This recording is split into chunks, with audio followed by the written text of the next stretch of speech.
आज इस वीडियो में हम रिविजिटिंग रैशनल नंबर्स, जो हमारा लास्ट टॉपिक है, वो मैं पढ़ाने जा रही हूँ। Revisiting rational numbers and their decimal expansions. तो इसमें हम जो टॉपिक्स जो पढ़ने वाले हैं वो है टर्मिनेटिंग डेसिमल एक्सपेंशन और दूसरा है नॉन टर्मिनेटिंग डेसिमल एक्सपेंशन। तो सबसे पहले मैं आपको टर्मिनेटिंग डेसिमल पढ़ाने जा रही हूँ। देखिए, और ये जो मैंने थ्योरम 1.5 और 1.6 यहाँ पे लिखा हुआ है, ये आपका एनसीईआरटी बुक का थ्योरम 1.5 और 1.6 है। तो इस थ्योरम को प्लीज ध्यान से पढ़ लीजिएगा, क्योंकि ये थ्योरम बस आपको टर्मिनेटिंग डेसिमल्स और नॉन टर्मिनेटिंग को समझाने के लिए है। ये थ्योरम प्रूविंग के लिए एग्जाम में आती नहीं है, बस आप जान के रखिए कि क्या होता है। तो मैं सबसे पहले समझाने जा रही हूँ आपको टर्मिनेटिंग डेसिमल्स। में समझाऊंगी, पहले टर्मिनेटिंग नंबर बता देती हूँ क्या होता है। जैसे अगर मैं 10 नंबर लूँ और उसको मैं 2 से डिवाइड कर दूँ, तो आपको पता है 2 5 10 होता है, तो पूरी तरीके से ये डिविजिबल हो गया। तो ये जो दो नंबर हैं ये टर्मिनेटिंग है, मींस पूरी तरीके से टर्मिनेट हो चुके हैं। अब मैं बात करती हूँ टर्मिनेट डेसिमल, मतलब ऐसा हम टर्मिनेट करें कि उसमें डेसिमल्स भी आए। तो अगर मैं 17 को 8 से डिवाइड करना चाहूँ, तो आपको पता है अगर मैं इसको डिवाइड, लॉन्ग डिवीजन मेथड है ये हमारा, अगर मैं इसमें समझाने के लिए बता रही हूँ, तो 8 2 जा 16 होता है, और पॉइंट लगाएंगे तो 0, फिर 8, फिर 2 बचेगा, यहाँ पे 1 आ जाएगा, 0, फिर 2, यहाँ पे आएगा 16, देन यहाँ पे बचेगा 4 और 5, यहाँ पे आ गया 0। तो ये आपका जो आपका रिमाइंडर है वो 0 आता है। किसमें? टर्मिनेटिंग डेसिमल्स में remainder should be 0 comes. Okay, so और एक और चीज है कि अकॉर्डिंग टू थ्योरम में क्या बताया गया है कि जो आपका टर्मिनेटिंग डेसिमल्स है उसका ये रूल है कि आपके जो डिनोमिनेटर होगा, डिनोमिनेटर में आपका ये फॉर्म जरूर होना चाहिए कि 2 टू द पावर m और 5 टू द पावर n, मतलब 2 और 5 बेस जरूर होना चाहिए, पावर चाहे कोई भी हो। ठीक है, तो ये टर्मिनेटिंग में आता है। अब जैसे कि चाहे 2 टू द पावर m हो और 5 टू द पावर m, तब भी वो होगा। 2 टू द पावर n हो जाए, मतलब अगर पावर कुछ भी हो मीन्स, और चाहे अकेले भी 2 की पावर कुछ हो या 5 की पावर हो किसी क्वेश्चन में, तब भी वो टर्मिनेटिंग डेसिमल्स कहलाएंगे। ठीक है, तो यही हमारा, ये जो मैंने आपको भी बताया, ये चीज़ आपका थ्योरम 1.5 और 1.6 में क्लियरली समझाया गया है, तो इसको आप वहाँ से समझ सकते हैं। करते हैं नॉन टर्मिनेटिंग डेसिमल्स की। नॉन टर्मिनेटिंग डेसिमल्स में सबसे पहली चीज़ अगर हम थ्योरम के अकॉर्डिंग जाने तो 1.7 में आपको आप देख लीजिएगा, और उसमें क्या होता है कि 2 टू द पावर m और 5 टू, जो हम टर्मिनेटिंग में डिनोमिनेटर को देख रहे थे कि इस फॉर्म में होना ही चाहिए तभी वो टर्मिनेटिंग है, तो वही चीज़ जस्ट उसका ऑपोजिट होगा कि अगर डिनोमिनेटर में 2 टू द पावर में या n टू द पावर में कोई नंबर अगर नहीं होगा तो वो नॉन टर्मिनेटिंग नंबर होगा। और दूसरी चीज़ अगर मैं किसी एग्जाम्पल्स के लेके आपको बताऊं, तो जैसे आपको 10 को डिवाइड करना है 3 से, ठीक है, तो क्या हम डिवाइड कर रहे हैं, तो 3 3 जा 9, मतलब इसमें क्या है कि हमारा रिमाइंडर 0 हमें नहीं मिल रहा है। ओके, तो ये चलता चला जाएगा, मतलब 3 फिर 3 फिर 3, एंड कहीं नहीं होगा इसका न्यूमरेटर। तो इसका मतलब ये है कि नॉन टर्मिनेटिंग जिसका रिमाइंडर 0 नहीं आता है। तो इसके बाद हम अपना करेंगे एक्सरसाइज 1.4।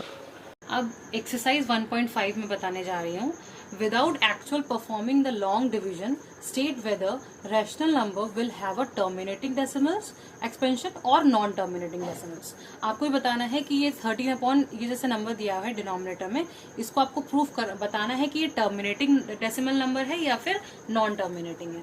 तो हम इसके डिनोमिनेटर को हम ले लेते हैं और इसको हम पहले फैक्टराइजेशन करके देखेंगे कि इसका उस फॉर्म में आ रहा है कि नहीं, जो मैंने आपको थ्योरम में बताया था।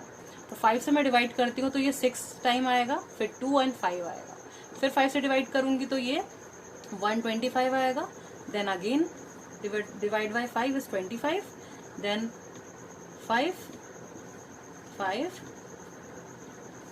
और ये आ गया 1। तो आपका ये फैक्टर क्या आएगा? 5 टू द पावर 5 है ना। So therefore the denominator is in the form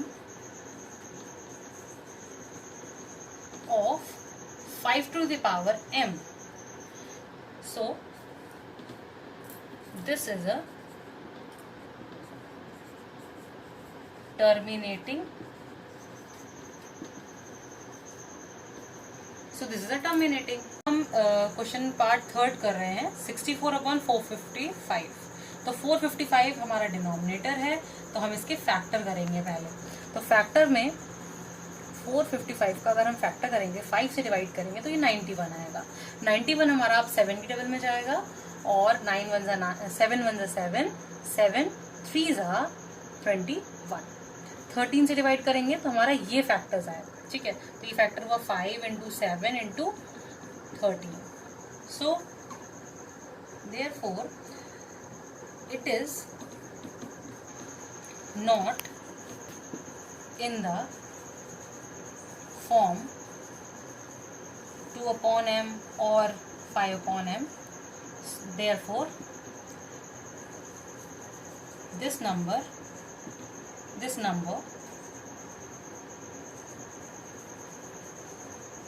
is non-terminating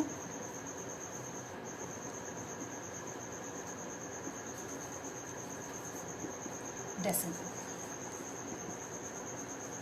अब मैं आपको 8th पार्ट बताने जा रही हूँ. 8th पार्ट हमारा है 6/15.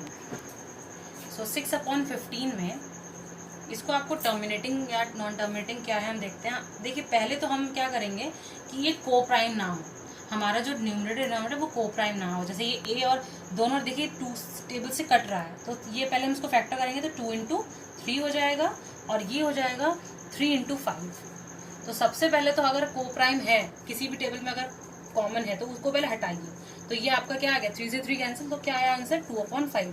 और हमें क्या बताया था कि आपका डिनोमिनेटर अगर 5 के बेस में है इट मीन्स वो टर्मिनेटिंग है. तो ये हमारा है. Therefore the denominator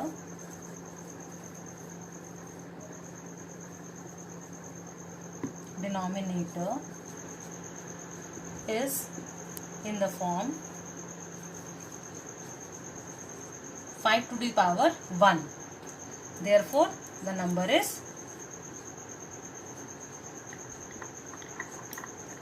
terminating.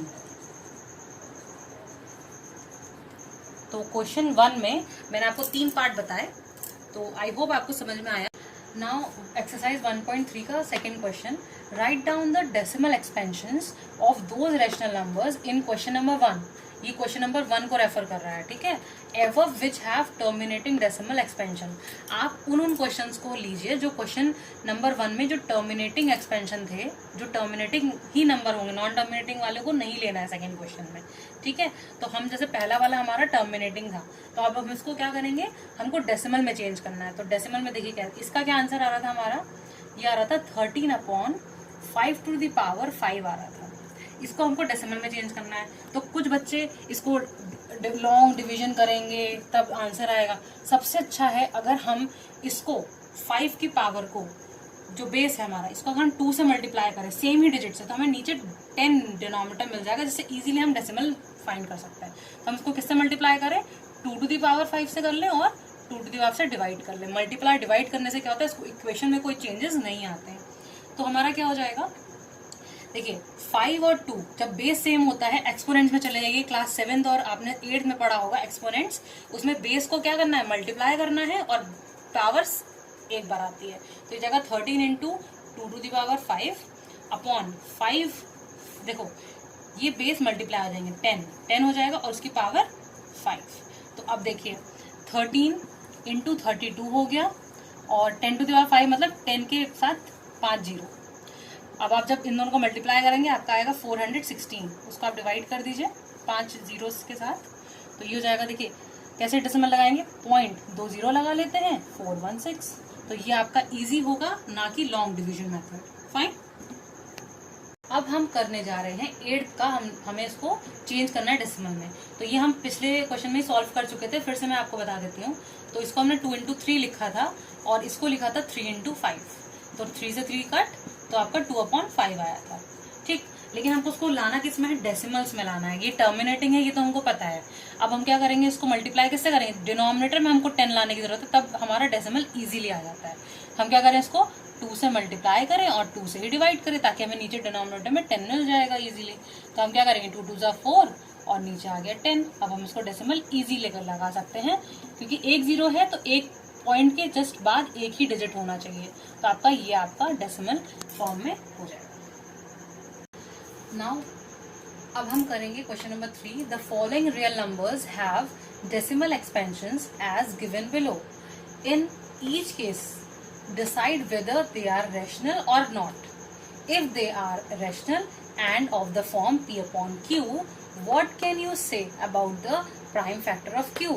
ठीक है, तो सबसे पहले इस क्वेश्चन को सॉल्व करने के लिए हमें बताना है कि हमें क्वेश्चंस दिए हुए हैं, उसमें हमें बताना है कि वो नंबर रैशनल है या इररेशनल है। ठीक है, नॉट रैशनल मतलब इररेशनल। सो सबसे पहले मैं आपको बता दूं कि रैशनल और इररेशनल फिर से समझा देती हूँ क्या होता है टर्मिनेटिंग और नॉन टर्मिनेटिंग के टर्म्स में। देखिए, रैशनल नंबर क्या होता है, जो हमने अभी आपको टर्मिनेटिंग और नॉन टर्मिनेटिंग समझाया, वो दोनों ही टर्म रैशनल नंबर को रेफर करते हैं। ठीक है, टर्मिनेटिंग मीन्स जैसे मैंने आपको भी बताया था कि 10 इज डिवाइडेड बाय 2, तो ये हो जाएगा 5, पूरे तरीके से टर्मिनेट हो रहा है, तो इट मीन्स जैसे कि ये टर्मिनेटिंग होगा। नॉन टर्मिनेटिंग जैसे कि मैंने 18 से डिवाइड करना बताया था आपको, सॉरी 17 को डिवाइड करना बताया था 8 से, तो लास्ट में क्या आ रहा था कि आपका आ रहा था 2.125 समथिंग कुछ भी आ रहा था, तो कहीं ना कहीं जाके वो एंड हो रहा था। तो नॉन टर्मिनेटिंग बट रिपीटिंग, हो सकता है रिपीट भी हो रहा हो, तो वो होते हैं रैशनल नंबर्स। इररेशनल नंबर क्या होंगे, नॉन रिपीटिंग। अब हम नॉन रिपीटिंग होंगे, ध्यान रखिएगा, ये नॉन टर्मिनेटिंग है बट रिपीटिंग है रैशनल। और इररेशनल क्या होगा, नॉन रिपीटिंग, रिपीट नहीं होंगे और नॉन टर्मिनेटिंग भी होंगे। आपको इस चीज में अगर कंफ्यूजन हो रहा है, क्वेश्चन को देखिए और समझिए। तो ये मेरा फर्स्ट पार्ट है, ये है 4 3.1 2 3 4 5 6 7 8 9। तो पहली चीज, जब पॉइंट के बाद ये एक यहाँ पे आके खत्म हो गया, आगे कुछ भी नहीं लिखा, इट मीन्स ये टर्मिनेटिंग है। पहली चीज टर्मिनेटिंग मतलब एक जगह जाके डिवाइड होके खत्म हो गया। ठीक, तो फर्स्ट तो ये है कि इट इज अ टर्मिनेटिंग, पहली चीज की टर्मिनेटिंग है। अब जब टर्मिनेटिंग है, इट मीन्स वो रैशनल नंबर है, so it is a rational number. पहली चीज तो हमें पता चल गई कि रैशनल नंबर होगा। अब आपको क्वेश्चन में बोला गया है, अगर वो रैशनल और इररेशनल है, आपको बोला गया है अगर वो रैशनल और इररेशनल है, तो आप क्यू के बारे में बताइए कि प्राइम फैक्टर ऑफ क्यू क्या निकलेगा। तो आइए हमें क्यू के बारे में आपको बताती हूँ। तो क्यू में क्या है कि देखिए 4 3.1/2, क्यू मतलब क्या है, डिनोमिनेटर। जब मैंने इसको हटाया तो कितने जीरो नीचे लगेंगे, 1 2 3 4 5 6 7 8 9, तो 9 जीरो आपके नीचे लगेंगे। तो हमारा क्यू की क्या वैल्यू आई, क्यू का आएगा 10⁻9, हमारा ये प्राइम फैक्टर होगा। हम कर रहे हैं थर्ड का सेकंड पार्ट। तो आप पहले नंबर को पहले अच्छे से ऑब्जर्व करिए कि ये है क्या, कैसा, और हमको बताना है कि रैशनल है कि इररेशनल है। तो सबसे पहले हम देख रहे हैं कि पॉइंट डॉट डॉट डॉट जा रहा है, इट मीन्स नॉन टर्मिनेटिंग है। नॉन टर्मिनेटिंग मतलब मिला है हमको, तो ये भी हो सकता है, ये भी हो सकता है, पहली चीज। लेकिन ये ध्यान रखिएगा कि रैशनल में रिपीटिंग होता है और इररेशनल में नॉन रिपीटिंग होता है। तो आपको पहले चेक करना पड़ेगा कि ये नॉन रिपीटिंग है या रिपीटिंग है। तो रिपीटिंग का मतलब होता है कि 120 है फिर 120 आए, मतलब एक नंबर के बाद फिर से वही नंबर रिपीट हो रहा है। लेकिन यहाँ क्या हो रहा है, ऐसा नहीं हो रहा है। यहाँ पे 120 के बाद फिर 1 2 में एक जीरो और बढ़ जा रहा है, फिर एक जीरो और बढ़ जा रहा है। तो ऐसे ही क्या है, नॉन रिपीटिंग, इट मीन्स ये रैशनल नंबर है, इररेशनल नंबर है। तो लिखेंगे it is a non repeating, मतलब रिपीट नहीं हो रहा है भाई, है ना, non repeating and non terminating.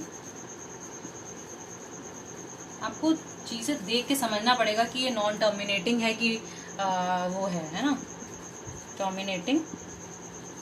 सो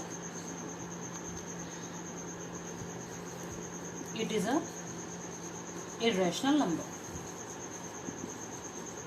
ये इररेशनल नंबर है, तो इसमें तो क्यू की कहीं बात ही नहीं है, तो हम क्यू का फैक्टर हम कर ही नहीं सकते, रैशनल में करेंगे। अब मैं कराने जा रही हूँ क्वेश्चन नंबर 3 का थर्ड पार्ट। अब आप देखिए सबसे पहले चीज, पॉइंट के बाद अगर आपका बार है तो बार को देख के आप बता सकते हैं कि ये रिपीटिंग है तो साफ रैशनल नंबर है। लेकिन आपको मैं समझा दूं कि ये टर्मिनेटिंग है कि नहीं। टर्मिनेटिंग नहीं है, लेकिन नॉन टर्मिनेटिंग भी हो सकता है, बट रिपीट होना चाहिए। जैसे अगर यहाँ पे 1 to 9 आ रहा है, लेकिन क्या हो रहा है, इस बार का ये मतलब है कि जब 9 आ रहा है तो फिर से 1 2 3 4 से फिर शुरू हो जाता है 9 तक, तो ये रिपीट होता जा रहा है। तो ये आपका नॉन टर्मिनेटिंग बट रिपीटिंग है। तो इसमें लिखेंगे it is a non terminating मतलब 9 के बाद ये नहीं कि खत्म हो जा रहा है, तो नॉन टर्मिनेटिंग का मतलब ये हुआ। ठीक है, it is a non terminating but repeating मतलब फिर से 9 के बाद फिर से 1 शुरू हो जाएगा, तभी बार लगा हुआ है, बट रिपीटिंग। ठीक है, so it is a rational number and आपको देखिए इसमें इजीली हम लोग क्यों नहीं निकाल सकते। ये हमारा रैशनल नंबर है, लेकिन हम इजीली इसका क्यों नहीं निकाल सकते, क्योंकि ये रिपीटिंग है। तो हम इसको अगर लिखें तो कैसे, ये आपने क्लास 9 में निकालना सीखा होगा, तो मैं आपको फिर से बता दे रही हूँ कि हमने इस नंबर को x मान लिया। ठीक है, इसको कैसे लिख सकते हैं,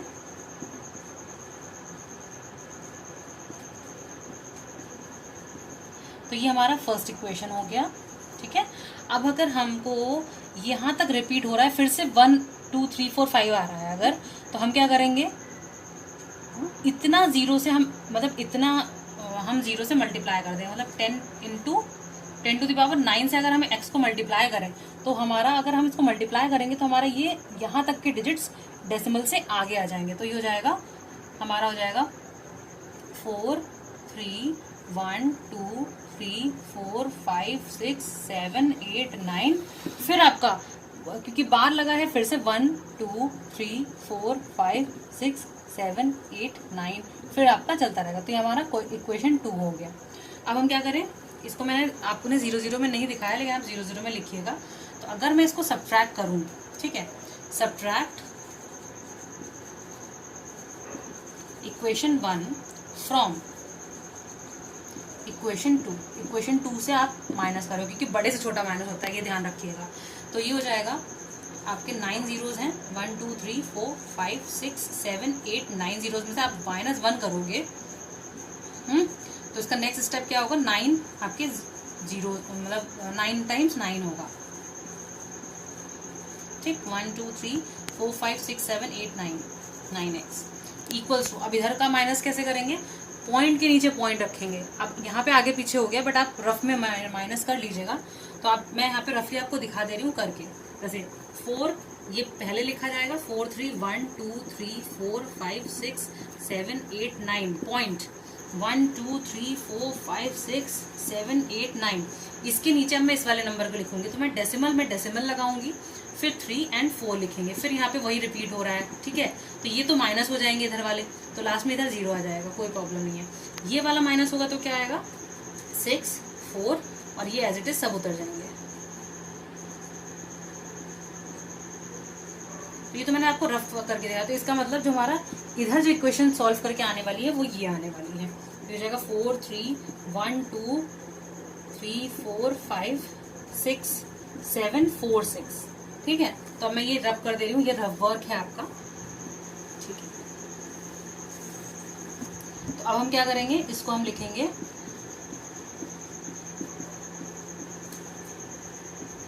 अब मैं x को अकेला छोड़ के इसको मैं डिवाइड में ले आऊंगी। बहुत ध्यान से बेटा देखिएगा, ये क्लास 9 में आपको समझाया गया होगा, लेकिन मैं आपको फिर से इसको रिवाइज करा दे रही हूँ। अगर आप भूल गए हो तो इसको रिवाइज कर लीजिए। 9, ठीक है, तो इट मीन्स हमारा ये P/Q के फॉर्म में आ गया। तो हमें क्या लिखना था, Q लिखना था। तो Q की वैल्यू हमारी यहाँ पे क्या आ रही है, 9 9 9 9 9 9 टाइम्स 9, 1 2 3 4 5 6 7 8 9। तो 9 बार आपका 9 आ जाएगा। ओके, सो आपका जो है ये chapter 1 that is real numbers आज आपका फिनिश होता है। और अगर आपको कोई भी अगर क्वेश्चन प्रॉब्लम है, कुछ समझ में नहीं आ रहा है, तो आप कमेंट बॉक्स में मुझे कमेंट करिए, तो मैं उस प्रॉब्लम के सॉल्यूशन ज़रूर आपको बताऊंगी। ओके बच्चों, और प्लीज़ इस चैप्टर से भागिए नहीं। ये चैप्टर बहुत इंपॉर्टेंट होता है, रियल नंबर्स, क्योंकि हम लोग दुनिया में नंबर्स से ही जुड़े हुए हैं, नंबर्स से ही हम इस मैथ्स को पढ़ रहे हैं। तो रियल नंबर्स आपको थियोरेटिकल है ये थोड़ा सा, लेकिन आपके बोर्ड एग्जाम्स में जैसे आएगा तो आपको उस तरीके से उसको लिखना है। और थियोरेटिकल थोड़ा सा है ये चैप्टर, तो बट आप बहुत ज़्यादा प्रैक्टिस करोगे तो आपको ये अच्छे से लर्न भी हो जाएगा और आप अच्छे से कर पाएंगे। और इस चैप्टर के क्वेश्चंस ज़्यादा से ज़्यादा 3 नंबर्स में ही आते हैं, लेकिन आप अगर अच्छे से पढ़े रहोगे तो कहीं से भी कोई क्वेश्चन अगर आ जाएगा, आप इजीली बच्चों बोर्ड में अच्छा कर जाओगे। Okay, so thank you for watching.